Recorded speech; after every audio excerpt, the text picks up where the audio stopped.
Good morning, everybody. Welcome to Wisdom Wednesday. Thank you for joining us and learning some of these awesome strategies with us. We have a guest presenter with us today.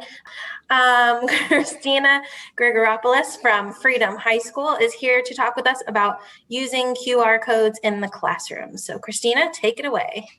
Hello. Like Jamie said, I'm here at Freedom High School. I'm a chemistry teacher, and this is my 14th year teaching. And this year it's all about making things easier and faster. And so one thing I've been dabbling with is using QR codes in my classroom and kind of changing up how I assess students to make it easier for them. Okay. First thing, if you're not familiar with QR codes, the QR stands for quick response, is those square two-dimensional barcodes that we see. They're easily read by cell phone cameras and they're pretty handy. Let me show you here. They have been used all over the place. My newest favorite is sharing Wi-Fi passwords, but you can have it demonstrate text. I know if you've been in a restaurant, a lot of restaurants got rid of paper menus and instead had a QR code that would bring patrons to a website with the full menu. So they're pretty handy. This is what a QR code looks like. And right now, I'd like you, if it's convenient, to pull out your cell phone and scan the barcode on the screen. If you have an iOS or an Apple iPhone, the QR code reader is built right into the camera, so all you have to do is take out a camera and scan the screen. After polling my students, many of them, their phones, even though they're Android, also have a QR code reader built in. And if not, you can download some from your phone's app store. So if you scan it, it should say you did it. I did it. I'm not singing Dora in my head. Okay. Now, one last time.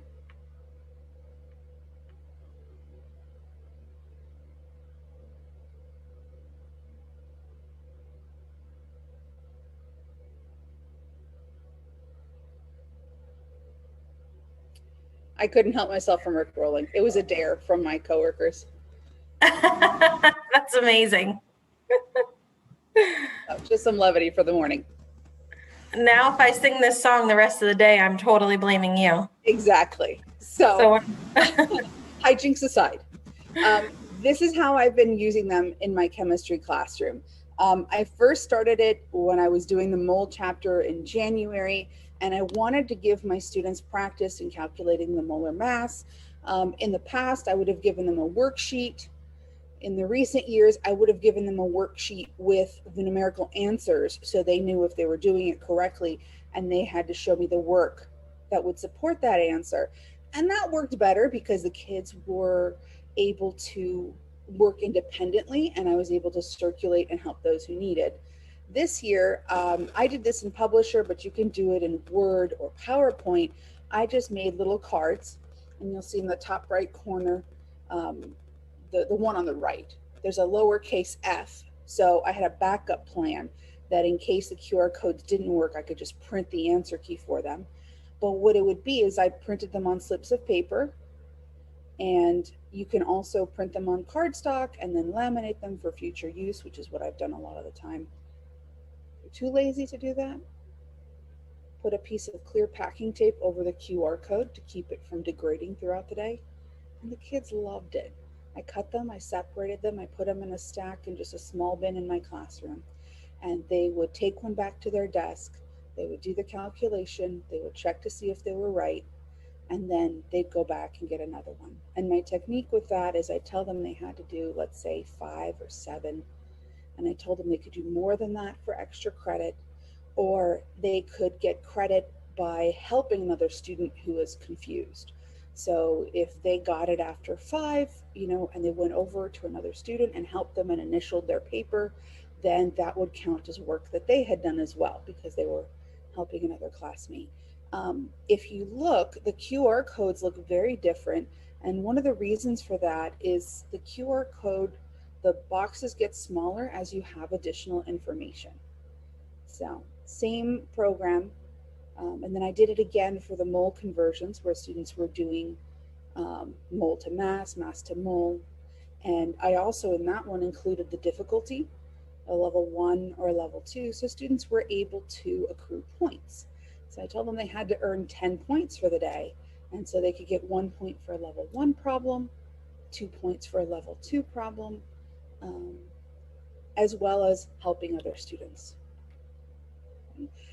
I did this last week. We were practicing limiting an excess reactant. So I had my students preparing recipes and really trying to relate stoichiometry, which is an abstract chemistry concept, with real life, and making these students understand that they do stoichiometry every day. This one was a little bit challenging because instead of putting text, I wanted to link to a picture. And so linking to the picture was a little bit weird. I had to first upload it to my Canvas page, the image, and then I had to go to the picture, and Chrome actually helped me the QR code. The first time students scan this, they need to log into Canvas, and then every time in the future, that session, they're already logged in, but they really enjoyed it. I really like using QR codes, and here are the main 3 reasons. Okay, first off, it gives them ownership over their own learning. They are assessing whether or not they understand the concept. It provides timely feedback. They get instant feedback on whether or not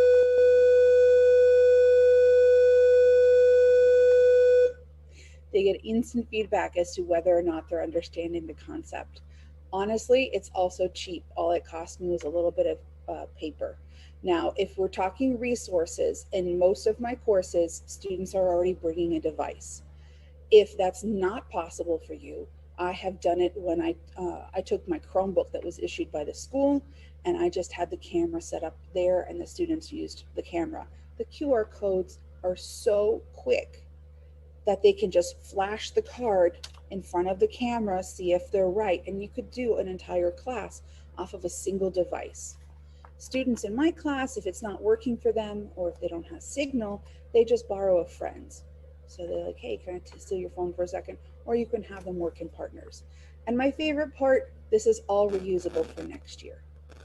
So I don't have to do anything new sort of prep. I can choose to print new cards, and if they're laminated, they're already done, and that's less work for me in the future. Here are some quotes directly from my students regarding their opinion of using QR codes in the classroom.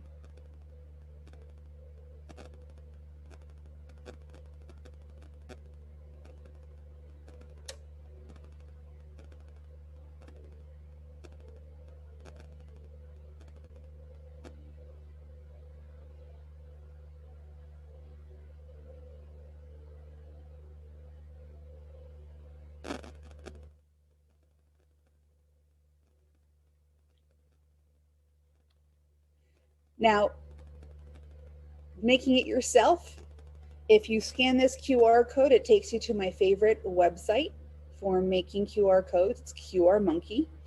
All you have to do is create the QR code, download it to your computer, and then it's as easy as inserting a picture to whatever you're doing, whether it's a PowerPoint, a Word document, etc. Let's take a look at what that looks like. This is the website, QR Code Monkey.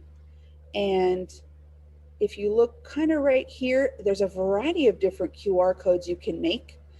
Typically, I use the text QR code.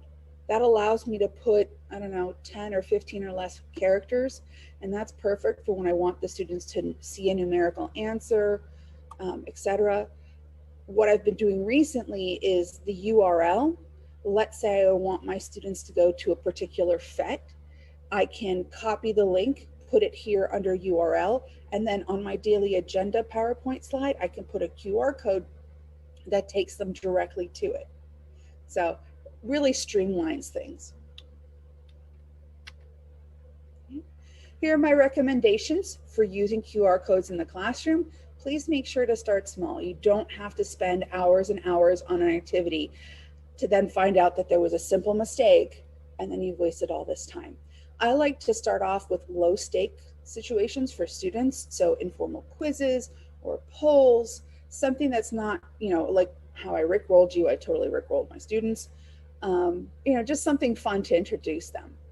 I like to use this on some of my most dry assignments, and I still can't tell you why, but all I do is take a worksheet like molar mass or mole conversions, take the exact same questions I would have already given to the students, put it in a little card and make a QR code with the answer, and now it's fun.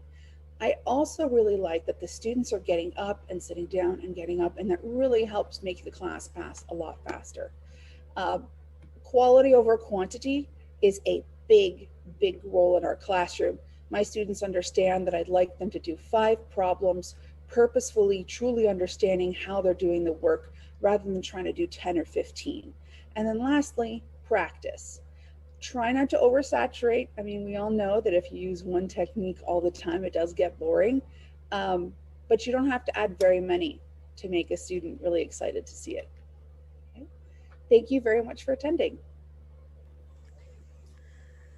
Christina, thank you